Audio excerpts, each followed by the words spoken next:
Hey guys, and welcome to this next lesson in the Level 4 Beginner Guitar course. We're still looking at chord progression and some really cool chord progressions that you can use and apply to your own playing, because I think it's a really useful tool to be able to use some of the best chord progressions. A lot of people, when they try and write music of their own, they get a little bit stuck in coming up with ideas, and one of the best places to start with is a really great chord progression. And the one that I'm about to show you now is probably the most famous and most used chord progression in the history of music. The Axis of Awesome is very much the most popular one in popular music in the last 50 years, but this one goes back hundreds of years. So I call it the Canon chord progression because the guy who is most famous for using it is a guy called Pachelbel and his Canon In D, which you might remember as usually played at fancy weddings, or you always hear orchestras playing it in the background somewhere at some point. But the chord progression underneath it is a great chord progression, and that's what I want to show you guys. Okay, we're going to do it in the key of D, but when I tell you the numbers of the chords, you should then be able to work out, if you wanted to, if you have that inclination and you really want to try it, you can actually move it into different keys. So, first chord is a D major chord, and I'm going to play it in an open position.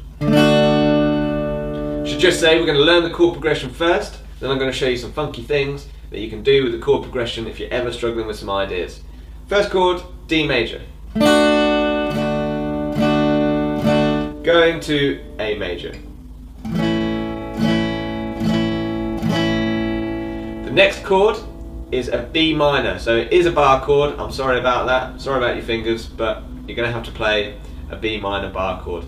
Again, if you've been following my course so far, you should know this, but I will briefly cover it. Barring across the 2nd fret, 3rd finger goes on the 4th fret on the D string, 4th finger tucks in just behind it on the same fret on the G string, and the B string is covered by the 2nd finger on the 3rd fret.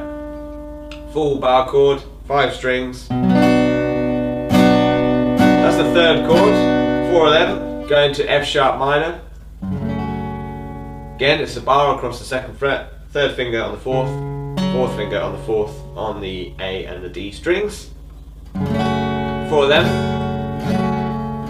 Then an open G major chord.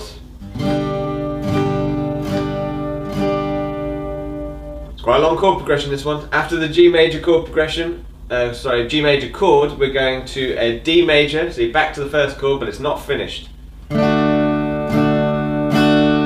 Go back to G, and then finally an A. So let me just demonstrate the chord progression lightning fast so we can get it out of the way and you can hear how the chords sound. Don't play it as fast as I'm about to play it because there's no point, I'm just showing you the chords in sequence. So we start with the D.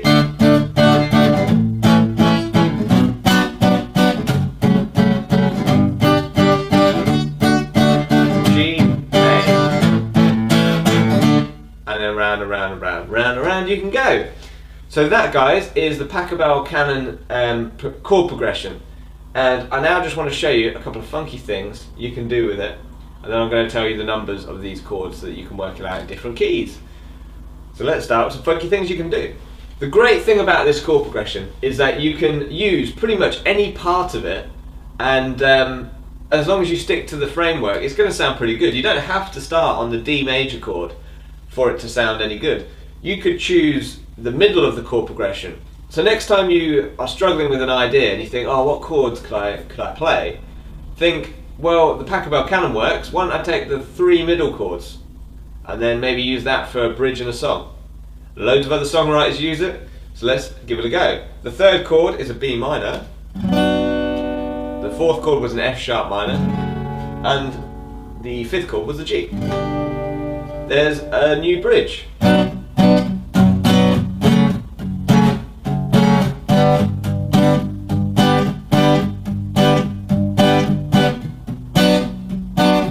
sure if there's any singers out there, you'll be going wild with one of those chord progressions. Let's take the last 4 chords. So I'm going to start on a G, and I'm going to change the rhythm slightly just to make it a little bit more interesting.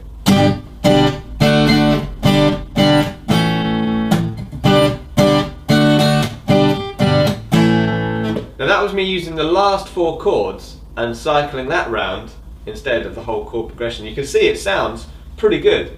And you can mess around with the chord progression loads of ways. You could do the last 2 and the first 2. You could, as long as one chord follows another, so you're not just choosing totally random chords, at least 2 chords need to be paired up, then the chord progression is pretty much going to work.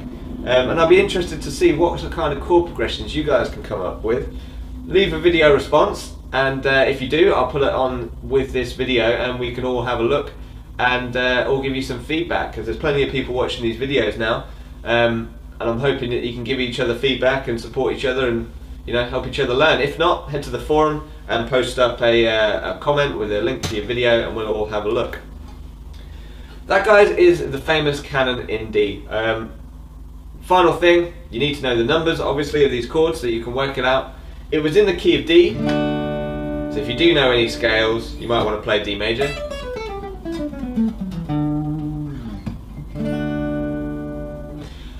But we can move it into a number of different keys just by knowing the notes. Okay, so the numbers then.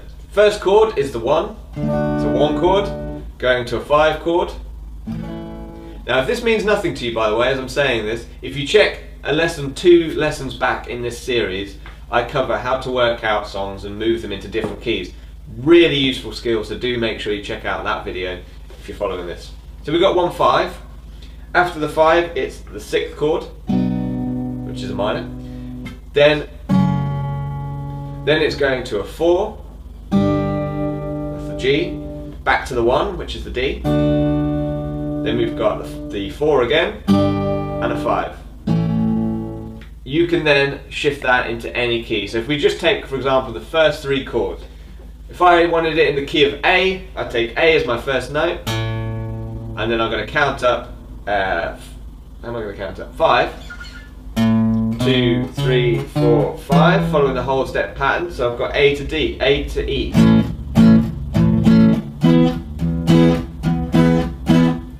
The 6th chord would then be the 6th note. We're dealing with an F sharp minor here. So I've got a chord progression A, E, F sharp. And then I can work out the chords of the Canon progression in that key. Now if that flew past you really quickly, make sure you check out, like I say, the previous 2 videos to this, because I do try and sequence it so that I'm building on your knowledge each time. So if you're jumping in at this lesson, you've got to check out the course if you don't understand what's going on. Post up a video response of your cool Canon chord progressions. It'd be great to see what you guys come up with and we can all share you know, some of your chord progressions with each other and see how you get on with it. That's it for chord progressions, guys. I've given you 3 great chord progressions I hope that you can use in your own playing. Next lesson we're going to expand your knowledge of scales, and you're pretty much finished on the level 4 beginner guitar course. So congratulations for getting this far. Can you make it to the end? I'm sure you can. I'll see you in the next lesson.